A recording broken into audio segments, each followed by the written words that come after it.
I see quorum. I must inform members that the clerk of the committee can only receive motions for the election of the chair. The clerk cannot receive other types of motions, cannot entertain points of order, nor participate in debate. We can now proceed to the election of the chair. Pursuant to Standing Order 1062, the chair must be a member of the government party. I am ready to receive motions for the chair. Thank you. I would like to nominate the eminent Dr. Hattie Fry to chair this committee. It has been moved by Ms. Hepner that Dr. Fry be elected as chair of the committee. Are there any further motions? Okay. It has been moved by Ms. Hepner that Dr. Fry be elected as chair of the committee. Pursuant to the House Order of Thursday, November 25th, 2021, I will now proceed to a recorded division. Yes? Okay.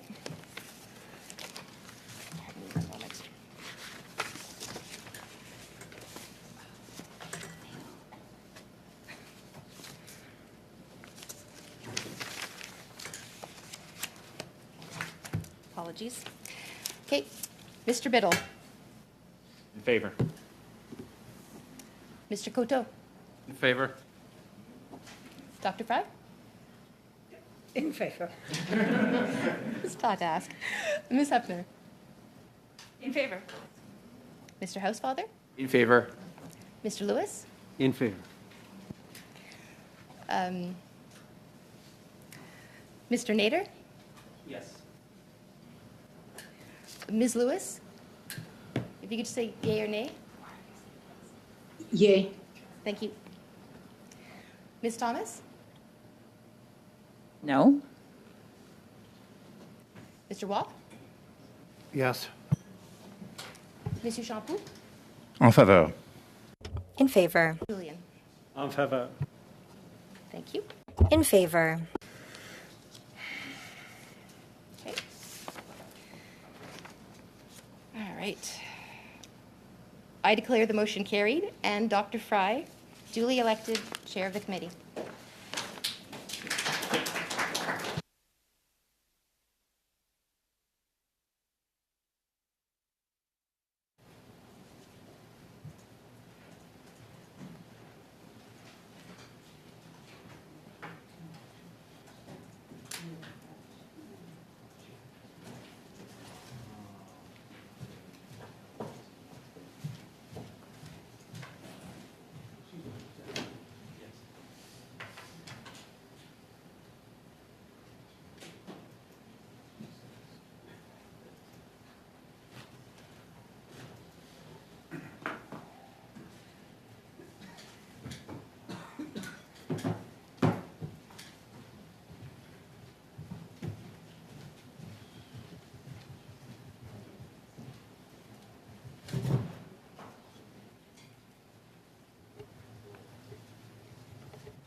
Thank you very much, everyone, for your confidence in me, and I'm hoping that I'm going to live up to it, although Mr. Waugh knows that I can be a problem sometimes. He's worked with me before.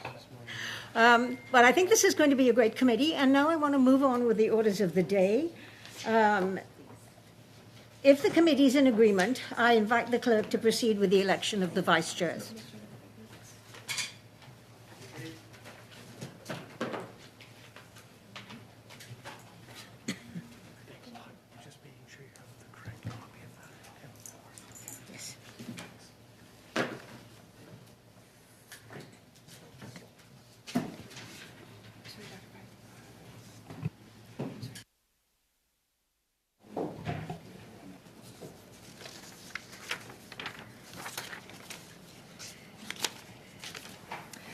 So pursuant to Standing Order 1062, the first vice chair must be a member of the official opposition.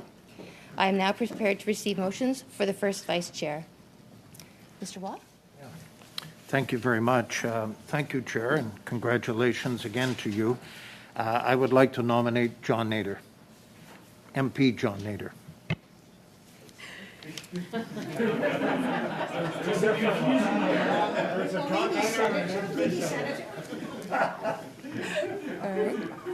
It has been moved by Mr. Waugh that Mr. Nader be elected first vice chair of the committee. Are there any further nominations? Okay. It has been moved by Mr. Waugh that Mr. Nader be elected as first vice chair of the committee.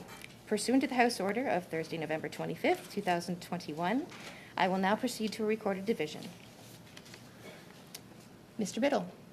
Yes. Mr. Coteau. Yes. Dr. Fry? Oh, sorry. Excuse me. Sorry, no. Ms. Hepburn? Yes. Mr. Housefather? Yes. Mr. Lewis? In favor. Ms. Lewis?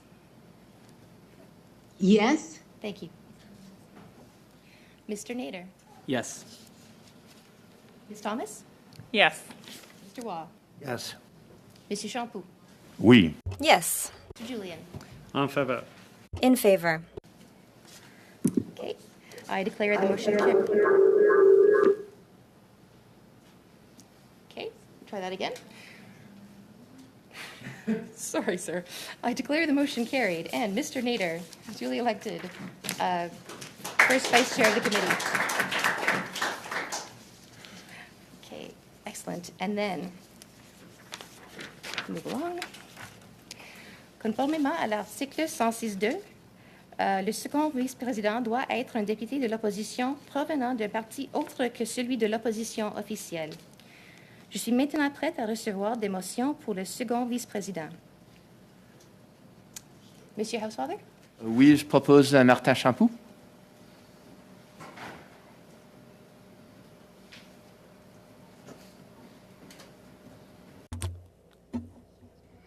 Mr. Housefather proposes that Mr. Champoux be elected as second vice chair of the committee. Are there any other motion? It has been moved by Mr. Housefather that Mr. Champoux be elected as second vice chair of the committee. Pursuant to House Order of Thursday, November 25th, 2021, I will now proceed to a recorded division. Mr. Biddle? Oui. Mr. Coteau? Oui.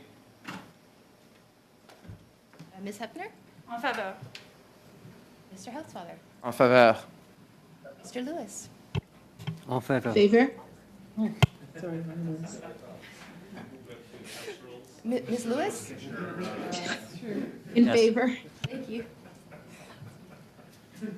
Mr. Nader? En favor. Ms. Thomas? In favor. Mr. Waugh? Yes. Monsieur Champoux? En faveur. Mr. Julian? En faveur. Je déclare la motion adoptée. I declare the motion passed and Mr. Champoux duly elected second vice chair of the committee.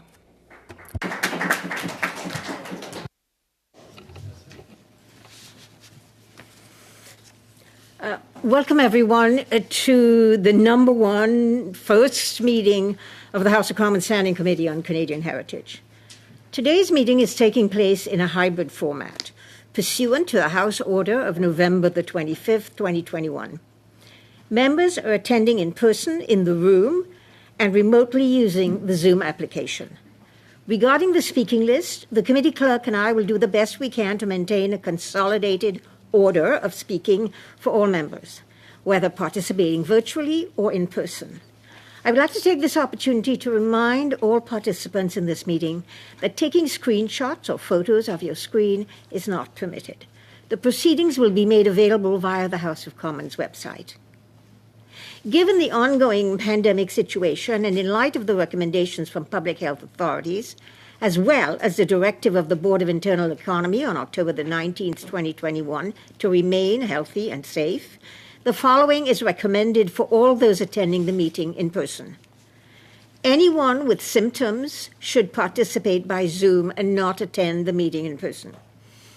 Everyone must maintain a 2-meter physical distancing, whether seated or standing. Everyone must wear a non-medical mask when circulating in the room. It is recommended in the strongest possible terms that members wear their masks at all times, including when seated. Non-medical masks, which provide better clarity over cloth masks, are available in the room. Everyone present must maintain proper hand hygiene by using the hand sanitizer at the room entrance.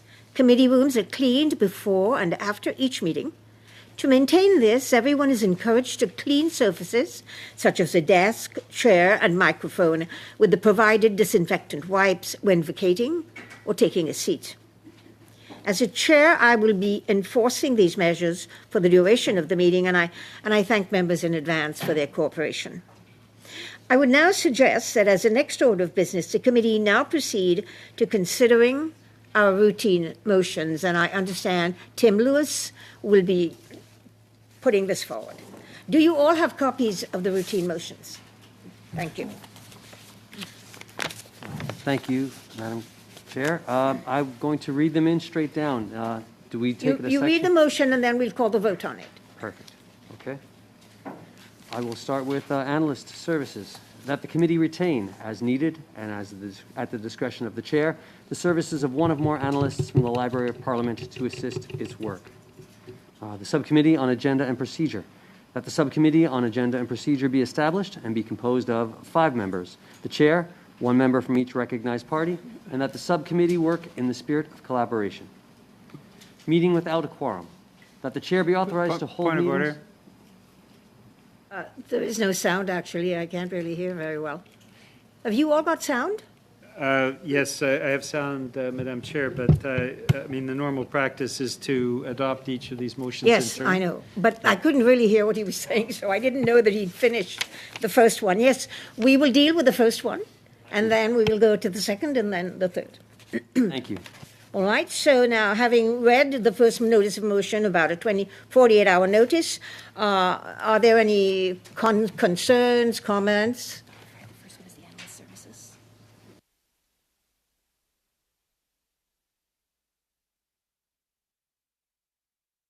Okay. Before I do that, the chair just pointed out that I should talk about the analyst services. And so, is that what you read, Tim? It is, Madam Chair. Good. I went too far, though, so I Yeah, should I have know. stopped it. So let's deal with the analyst services. So perhaps, any comments on the analyst services? Perhaps we could have the chair introduce herself and then the analysts introduce themselves so that you can know who they are. Can we avert the motion for the group? If the chair.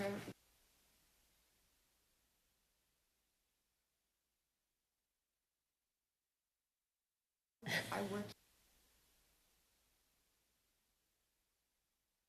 Perhaps I'll call the vote on the analyst services. Everyone in favor? Are those opposed? The motion is carried. Now, would you like to introduce yourself, clerk, and the analysts introduce themselves? My name is Amy Belmore. I am clerk of the Standing Committee on Canadian Heritage. I look forward to working with all of you, and thank you very much. Bonjour, je m'appelle Gabrielle Brown. I am analyst for the Heritage Committee since 2017, and I am happy to be back with you for this Parliament. Hello, I'm Mario Ménard. I am a Library of Parliament analyst since 2002.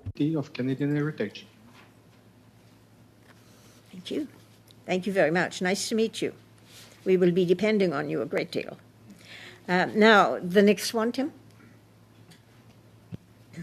Thanks, Madam Chair. Subcommittee on Agenda and Procedure. That the Subcommittee on Agenda and Procedure be established and be composed of 5 members. The chair, 1 member from each recognized party, and that the subcommittees work in a spirit of collaboration. I'll call the question. Those in favor? Those opposed? The motion carries. Tim? Continuing on, meeting without a quorum. That the chair be authorized to hold meetings to receive evidence and to have that evidence published when a quorum is not present, provided that at least 4 members are present, including 2 members of the opposition parties and 2 members of the government party. But when traveling outside the parliamentary precinct, that the meetings begin after 15 minutes, regardless of members present. Those in favor? Those opposed? The motion carries. Tim? Moving on, time for opening remarks and questioning of witnesses. That witnesses be given 5 minutes for their opening statement. That whenever possible, witnesses provide the committee with their opening statements 72 hours in advance.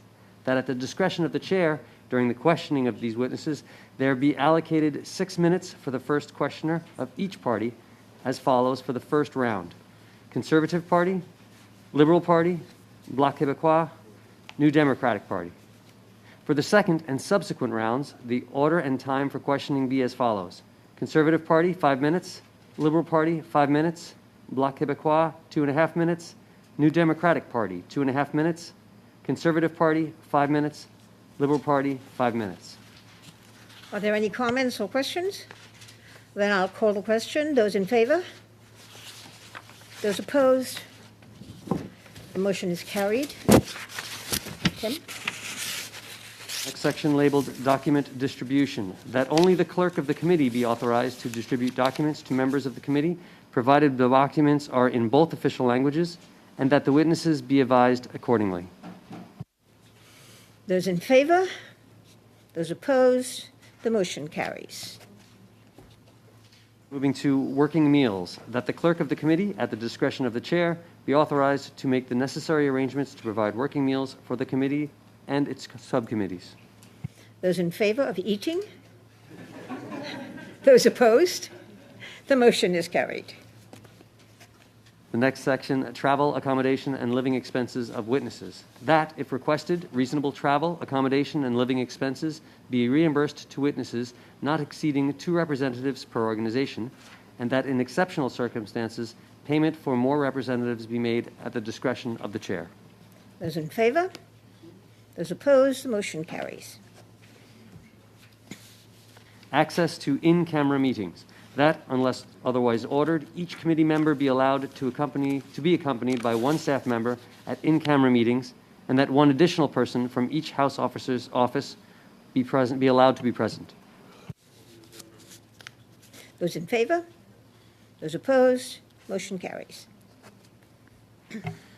Transcripts of in-camera meetings. That 1 copy of the transcript of each in-camera meeting be kept in the committee clerk's office for consultation by members of the committee or by their staff, and that the analysts assigned to the committee also have access to the in-camera transcripts. Those in favor?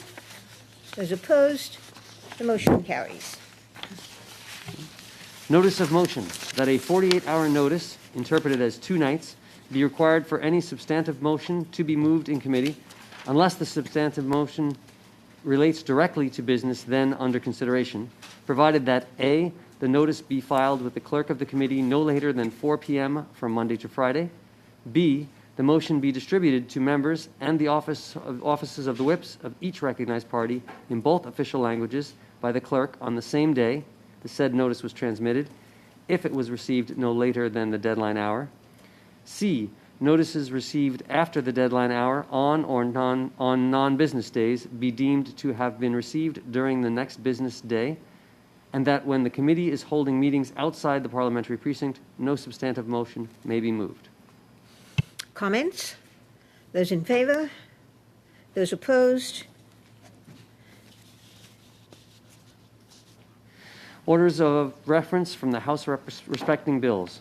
That in relation to orders of reference from the House respecting bills, A, the clerk of the committee shall, upon the committee receiving such an order of reference, write to each member who is not a member of a caucus represented on the committee to invite those members to file with the clerk of the committee, in both official languages, any amendments to the bill which is the subject of said order, which they would suggest the committee consider.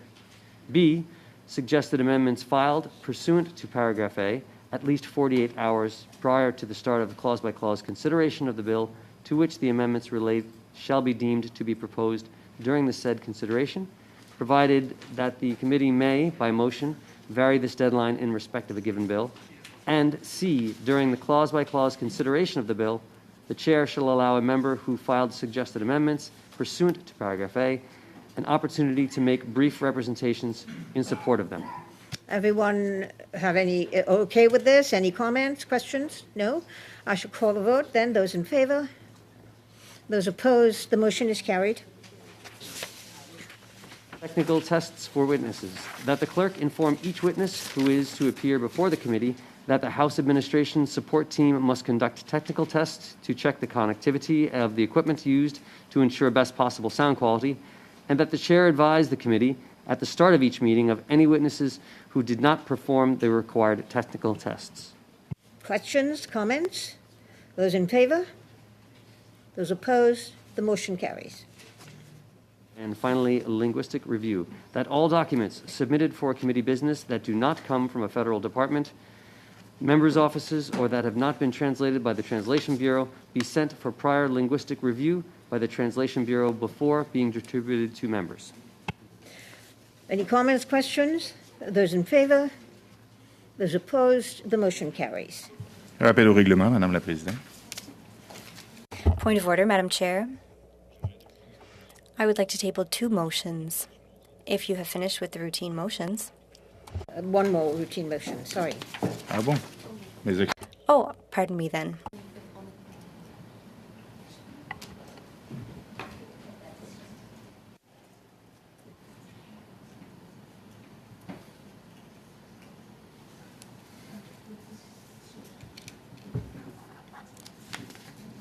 I think you will have the motions with you, and we're suggesting that if you want to go with this particular motion, or you want to leave it out, or whatever, it's optional, I gather.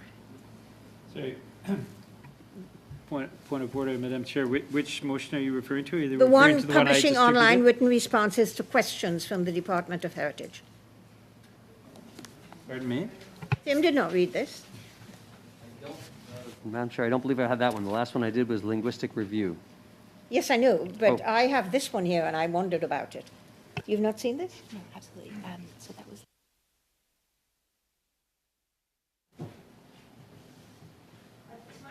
That this was part of the routine motions that were put forward by the committee in the last year, and if you want to continue with it and leave it there, fine, and if you don't, as I said, it's optional, obviously.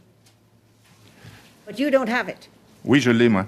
Je l'ai, Madame la Présidente. Yes, I do, Madam Chair. Permettez que je la lise? Shall we go? May I read it? Publication sur le site web. Publication on the Canadian Heritage website, that the committee publish on its website written questions provided by the Department of Canadian Heritage. I second the motion.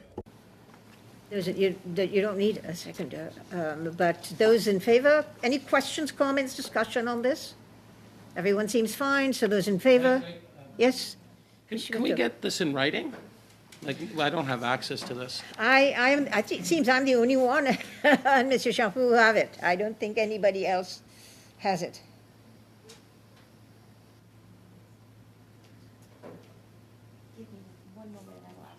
All right.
Shall I call the question to vote on this? Are you happy with what was read, or do you want to see it yourself? I would say that, sorry, Chair. Is it possible for us to get a copy? Yes, my colleague is. If it's emailed, maybe? It is emailed. It is through our P9 accounts? To P9 account. Okay. I gather this was mailed to your P9 accounts, for those of you who didn't have it. Ms. Lewis, are you getting that as well? I do have it. I did receive it, actually. Okay, good. Thank you.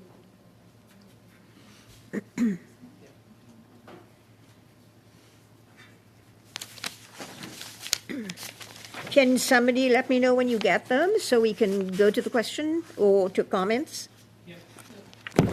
Madam Chair? Yes? Was this just sent at 4 o'clock, or was it sent earlier today or yesterday?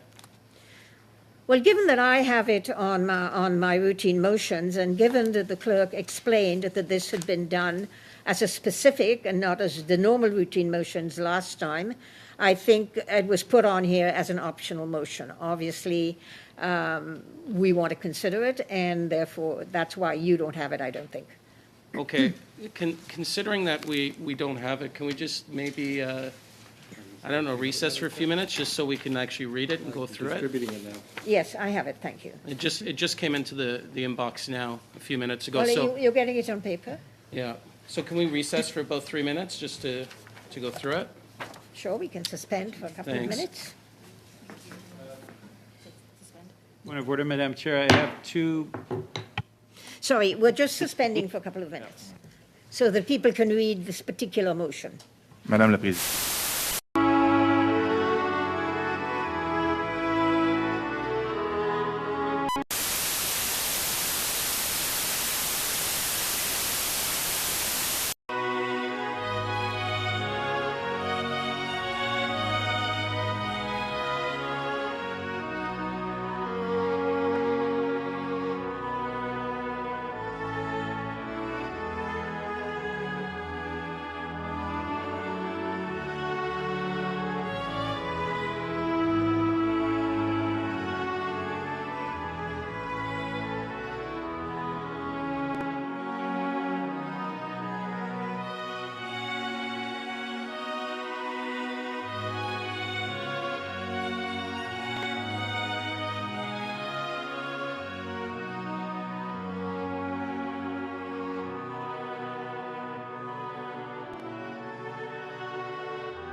Mr. Lewis read it?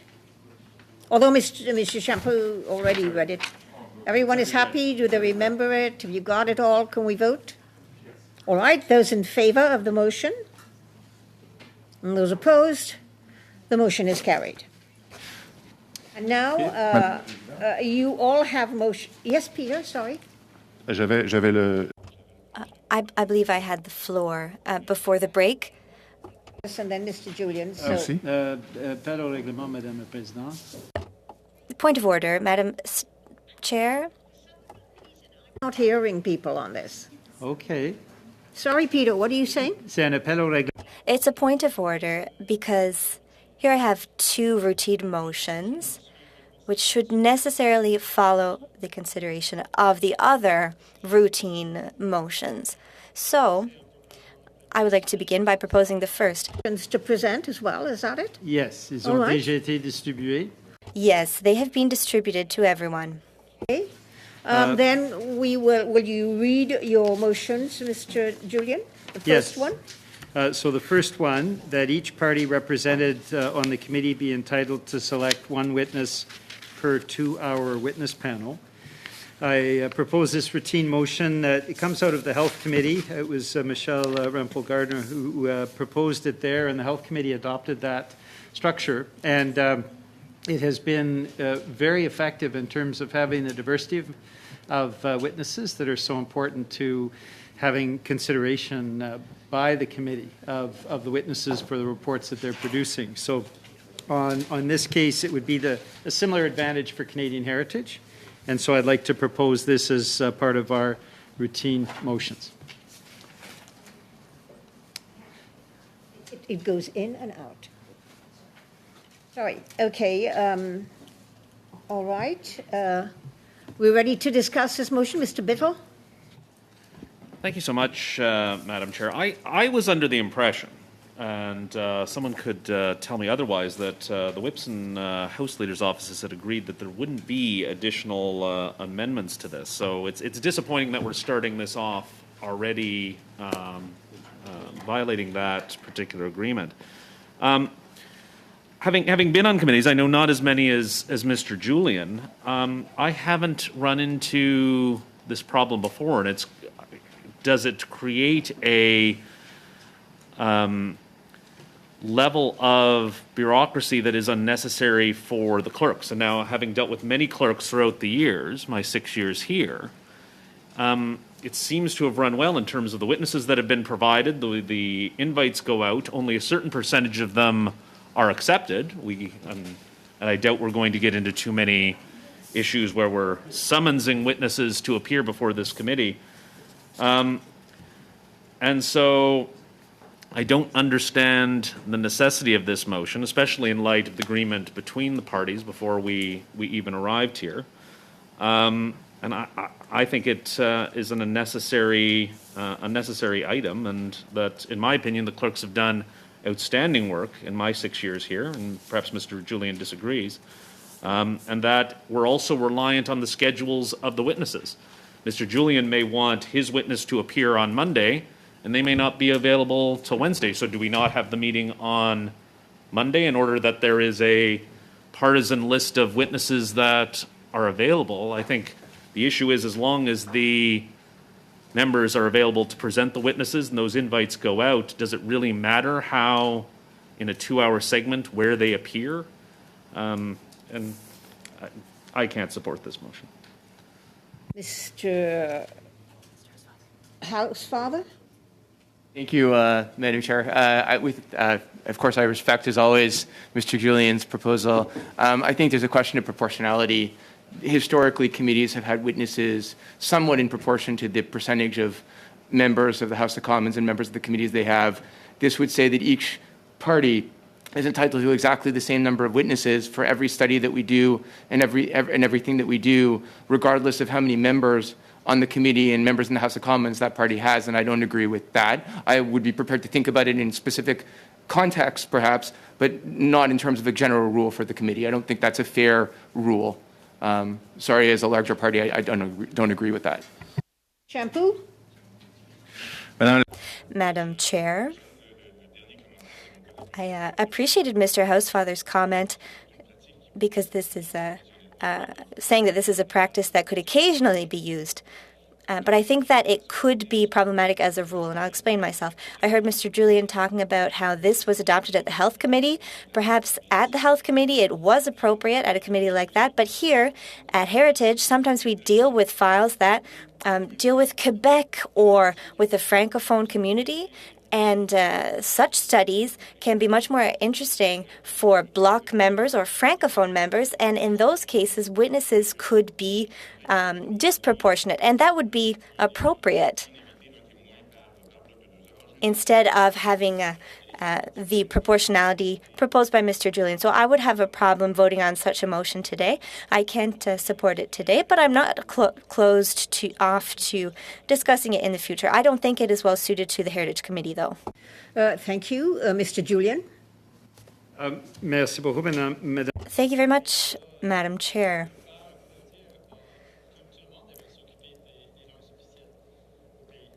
But everyone in the country needs to take care of official languages, so I can assure my colleague from Drummond that absolutely there will be a fair proportionality of witnesses.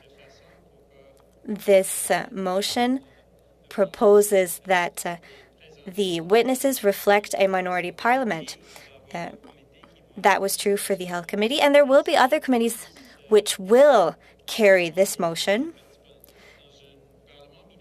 And it will be useful to political parties in a minority parliament. If we carry this motion, the goal would be for the government to have half of all witnesses. Sometimes that is a disadvantage when we look at the diversity of all of the witnesses that we would like to have. Adopting, number one, something that Michelle Rumpel-Gardner proposed in health that has worked extremely well, and we are in a minority parliament. And in a minority parliament, all of us have to work together. So the idea that half the witnesses go to the government and the other half go to the opposition doesn't make as much sense in a minority parliament. And that's why a number of committees are now adopting this approach. I have no intention of doing a filibuster. I did want to respond to some of the comments of my colleagues. And if there's no further speakers, of course, Madame the Presidente, I think you we can have proceed a to the further vote. speaker. I'm sorry, Mr. Julian. We have a speaker. Mr. Nader. Thank you, Madam Chair, and I'll be brief. I think from the official opposition standpoint, we're comfortable using the trust but verify approach. So, we'll give it some time, see how the first study goes. If there's a disproportionate, if the witnesses come from disproportionately from one party, then we can revisit at that point. But I think, for the time being, we'll work as it is, and I'm hopeful this committee can work on a strong consensus basis that we can all have invite the witnesses and hear from the witnesses that each of our parties wishes to hear from, and I don't see a problem we can't go forward without this motion. Thank you, Madam Chair. Thank you, Mr. Nader. I think we did pass something about consensus earlier on in our routine motions. However, is there any further comment, any further discussion? Shall I call the vote? Those in favor of Mr. Julian's motion that reads that each party represented on the committee be entitled to select one witness per 2-hour witness panel. Those in favor? Those, did you want to read the names or go on division? All right. Let's go on division. Mr. Biddle? Opposed. Mr. Coteau? No. Sepner? Opposed. Mr. Housefather? Opposed. Mr. Lewis? Against the motion. Ms. Lewis? Oppose. Mr. Nader? Opposed. Ms. Rachel? Excuse me. Ms. Thomas? My apologies. Opposed. Thank you. Mr. Waugh? Opposed. Mr. Champoux? Contre la motion. Mrs. Contre? Mr. Champoux? Contre? Contre. Ah, merci. Mr. Julian? For.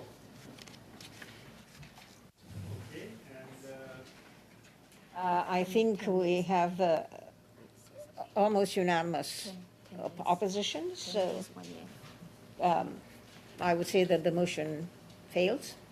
Yes, it does, Madam Chair, but Yes. there's no such thing as almost unanimous.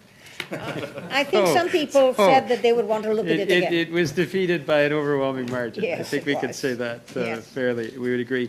And the other routine motion that I wanted to present, I've already distributed as well to committee members. And what that does is define, again, in a minority parliament, the definition around when a committee can meet in camera is something that can be more circumscribed. And so it would read as follows, that the committee may meet in camera only for the following purposes. A, to consider a draft report. B, to attend briefings concerning national security. C, to consider lists of witnesses. D, for any other reason with the unanimous consent of the committee.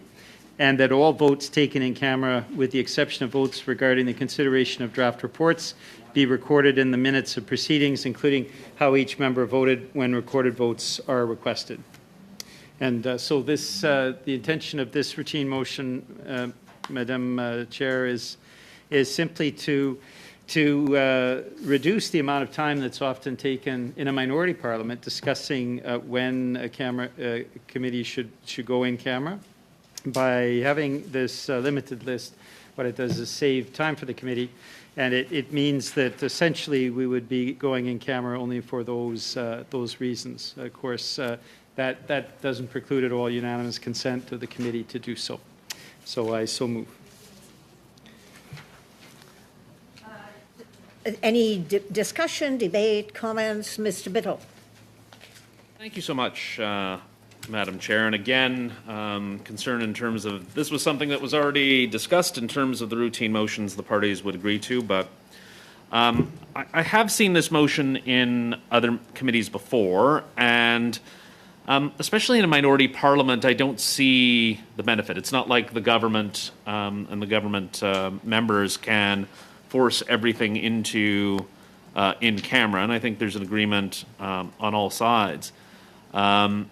That it be used sparingly. But I've seen other instances, and again, in my limited experience, Mr. Julian's been here a while longer, but I've been in camera, I know, on PROC, and I believe Mr. Nader was on the committee as well, where we discussed collective agreements. And could one member of one party simply say, no, we're not going into an in-camera session because there's a discussion of that. On the same committee, we went into camera to meet with a police officer to protect his identity as he or she was discussing issues regarding hate crimes. It wasn't an issue of national security, but it was an issue of his personal security.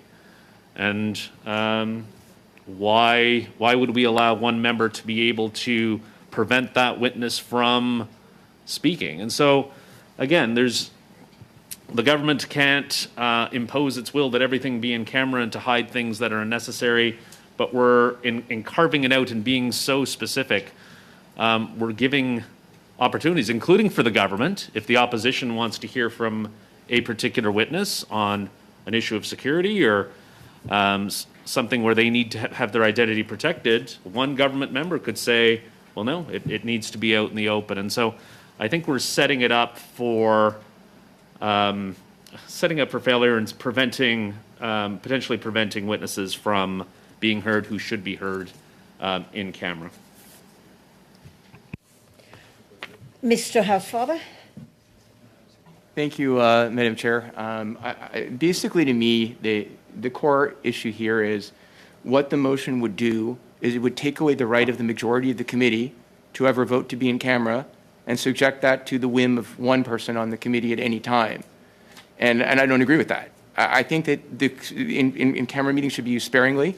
They should be used in limited context, and I think we should try to agree on when we should be in camera and when not. And if we run into a problem with that, we can try to arrange then some type of resolution to that by coming to a general agreement. But in the end result, I don't agree with the principle of taking away the majority's right and imposing then a unanimous requirement, except in context. And I haven't had an opportunity to consider these three particular contexts because I just got the motion. So I don't agree with the motion, at least right now. Thank you. Any further discussion? I would like to point out that actually Standing Order 67-1 and specifically 67-2 consider a motion to go in public or in camera to be non-debatable and non-amendable. House of Commons Procedure and Practice, 3rd edition, outlines this in page 1089.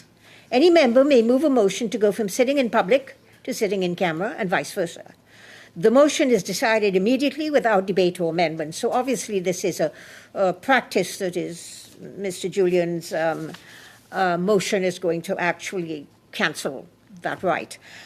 Page 108 also states that in practice, committees often change from in public to in camera at the suggestion of the chair with the implied consent of the members. So I would suggest that the process outlined by Mr. Julian could be used more as a guide by the chair and the committee on how to proceed rather than as a rule.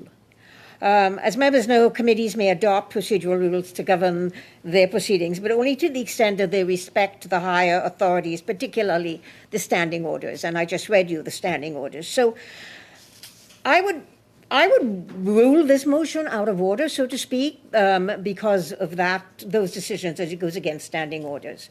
So, Peter, what would you like to do? Would you like to withdraw it, or would you like to take it to a vote? Madam Chair, it is perfectly in order. I'd like to hear from my colleagues on the Conservative and Bloc side, of course. Absolutely. Yeah. Mr. Well, Madam Chair, just clarify, have you ruled it out of order, or is it still on the table? Ruled it out of order, but Mr. Julian wanted to, and I'm always guided by the committee's will.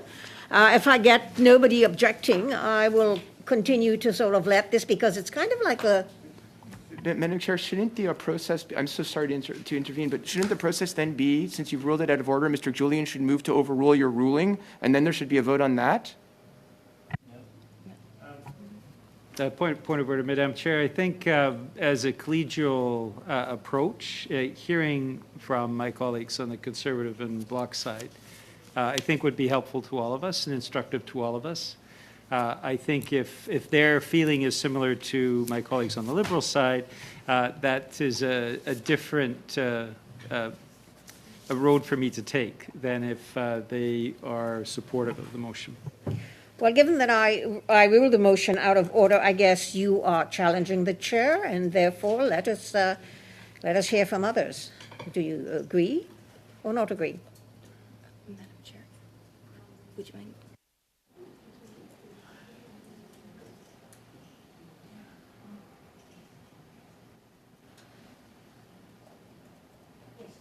So, okay, well, I would suspend for a minute so you can talk amongst yourselves and decide what you want to do, because the chair is challenged, so I'll have to be guided by the committee. We're suspending for a minute.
Mr. Julian. So this motion is not going to be voted on, and so we shall move on.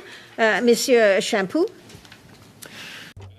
Madam Chair, I would like to table two motions, which might get us more on the wavelength of our work that we'll be undertaking at this committee. My first motion concerns the situation for artists.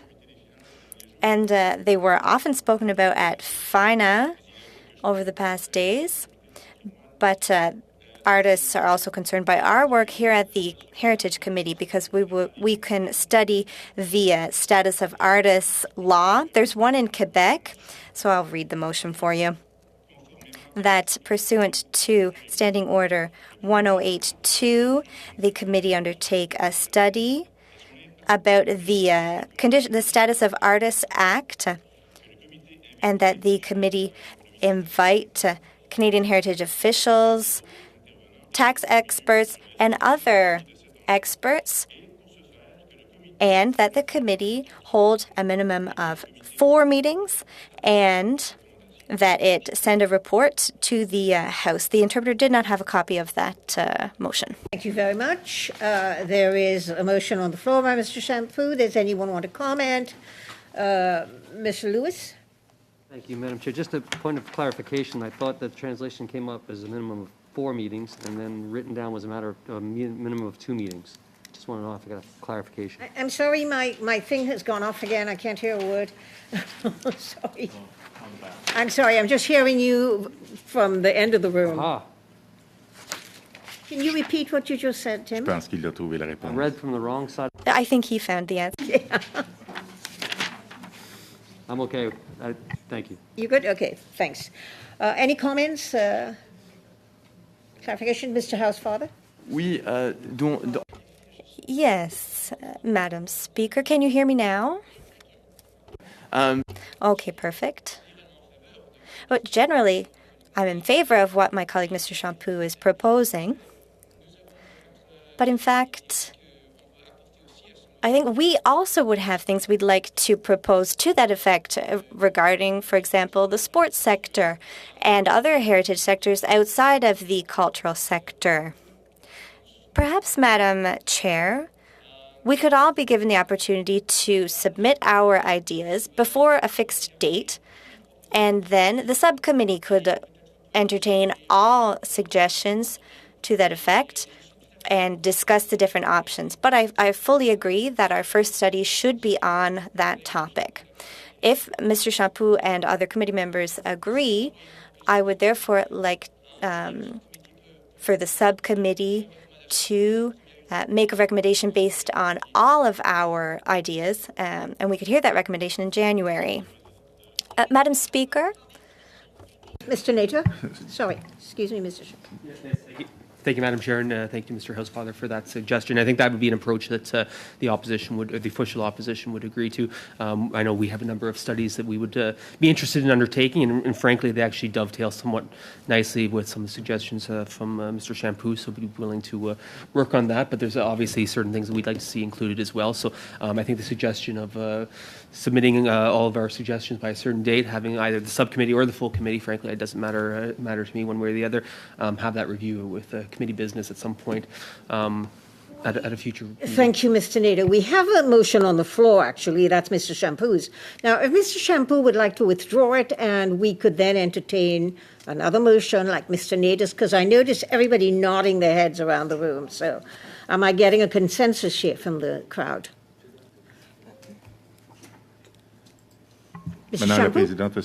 Madam Speaker, may I respond to your comment or to the comment? Yes, Madame la Présidente, j'entends très. Madam Speaker, I'm hearing very clearly my colleagues' comments, and those arguments are extremely relevant, the comments made by my two colleagues. There's an extremely critical situation happening currently, and the committee did a study during COVID on the impacts on the cultural sector. And right now, things are going very badly. There have not been improvements. The cultural sector workers have been just about forgotten. And when the final emergency measures ended in October. Many of them have had to resort to food banks, Madam Chair.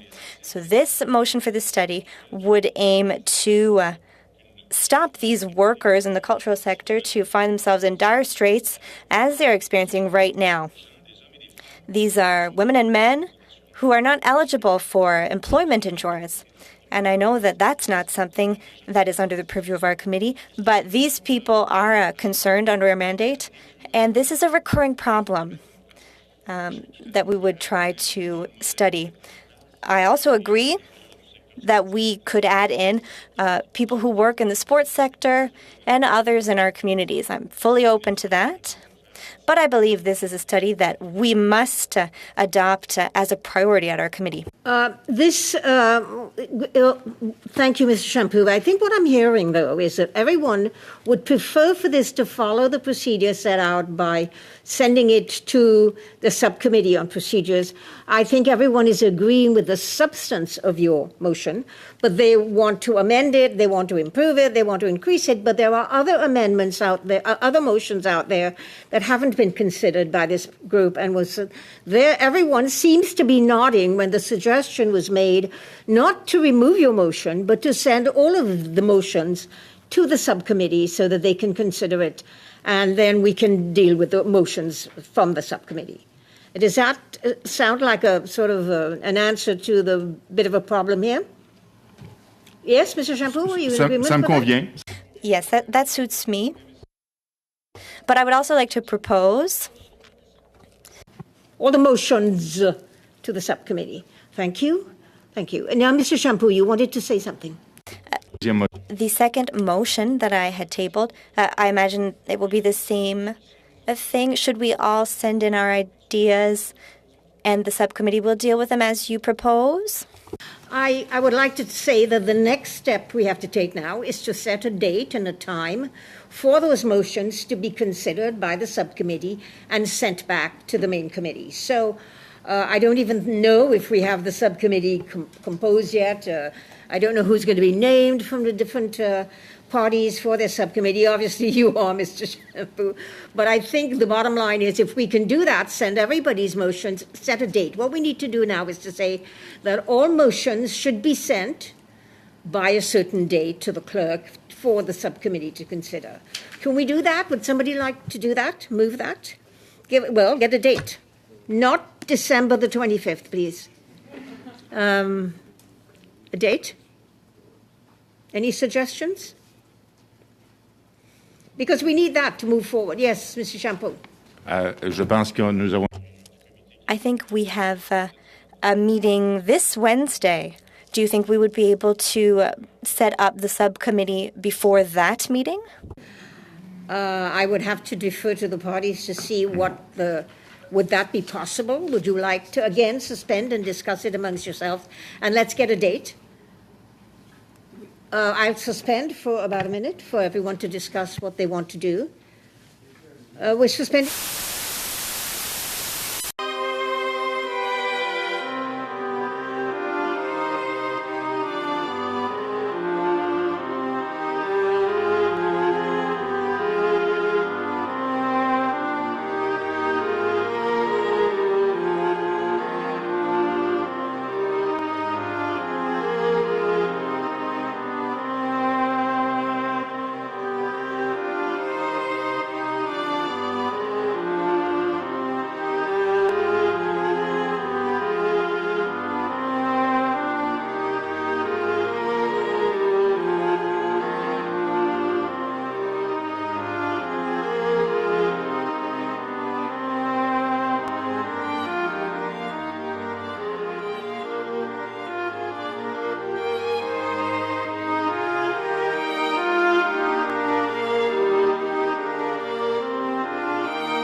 All right, we have resumed, and I think the first person on my list here is Ms. Thomas. Sorry, Ms. Thomas. You want to take your name off? Then Mr. Shampoo. Madam Chair, after discussing it, I think we can suggest to the committee that these motions be sent to the clerk before January 20th, 2022. The subcommittee would be set up the following week and would prepare the work for the return of our committee on January 31st. So the final date would be January 20th for the motions, and the subcommittee would meet the following week. So just for everyone's benefit, to clarify, I understand that everyone has agreed that you will send the motions to the clerk by January the 20th, that the subcommittee on agenda and procedures will meet the following week, and everyone will be ready to resume when the main committee meets again after January the 31st. Is that clear? Okay. At what time on January 20th? Close of day, business day, 4 p.m.? All right, are we clear on that? 4 p.m.? Yes, 4 p.m., close of business day on January the 20th. The subcommittee will then meet the following week, and everyone will be ready and teed up for when the main committee comes back after January the 31st. I'm getting nods, so I'm just going to ask you all if I can get consensus on this. Everyone agrees? Is there anyone disagreeing with this? Good. That's good. We can move on then. So I think that we have discussed everything we need to discuss up until now. I will entertain a motion to adjourn. Madam Chair, before we go, I've been harping for 6 years on this, and unfortunately it took the pandemic to have this. But I see, other than the Minister of Canadian Heritage and department officials, there is no need for any guests to be live in person anymore. We must continue the virtual. We've seen this now in the last 20 months. We can save a lot of money for the Government of Canada, and so that would be my wish, that when you're thinking of bringing people into committee, that they understand that now they have to have access to the internet, and we move forward from there, other than the department officials and the Minister of Canadian Heritage. Is this a motion? Well, I don't have it down on paper, so it isn't. Well, What you need it, right? yeah, I need it. You want to? I can scribble. I think the clerk. No, I think, Madam Chair, when the committee gets together in January, be aware of this situation, right? That helps everybody for cleaning. That helps everybody moving forward. And That's this is- just me, though. This is with regard to witnesses. I think we did pass one of the routine motions that basically said that witnesses should be able to meet virtually, they should have all of the right equipment, et cetera, and be able to send everything in both official languages. So I think we've set that up with one of our motions. So what Kevin is saying is, well, let's just make sure that we don't bring a lot of people in, and who knows where we will be next year. So I think that's a sane motion, and I would like to hear what anyone wants to comment on it, or shall we just accept it for the committee to think about and the clerk to listen to? Well, thank you, Madam Chair. I completely agree with my Conservative colleague, and I'm glad he's such a strong supporter of virtual Parliament. And I certainly share that. And this was part of the motion that was adopted in Parliament. So ministers and departmental officials have the ability to meet physically in person or meet virtually, but witnesses would be part of virtual testimony. And I absolutely agree. It makes more sense for a whole range of reasons, including it reduces costs. So not often I'm in complete agreement with my Conservative colleague, but in this case I definitely am. Very, very true, Mr. Julian. It was passed in the House of Commons, and that was a kind of ouch moment there. And so now perhaps Mr. Shampoo wants to speak. Madame la Présidente, je suis... Madam Chair, I also agree, like I was a few months ago when Mr. Waugh proposed a motion during the pandemic. The pandemic is still going on, so I think we must favor the virtual appearance of witnesses. But some witnesses do use their appearance to meet people on the Hill, and sometimes they want to come on the Hill. And I think it should be possible for them to come if they want to. But we should favor virtual appearances, especially during the pandemic, and to reduce the costs. But if some people want to come, I think they should be able to, if it's done within the health and safety rules. And also the risk. So shall the committee take this under advisement and the clerk and everyone for future meetings? Given that the House of Commons also sort of passed that same idea. Okay, well, I would entertain unless there's any further business. Does anyone have anything they want to bring up? No? Okay, so I will entertain a motion to adjourn. Someone's moving it? John, okay, Michelle. Fine, thank you. So this meeting be now adjourned, and I wish you all a Merry Christmas and a Happy New Year. And I want to say that this was a good example of collaboration and cooperation by this committee. That's an auspicious beginning, guys. Thank you.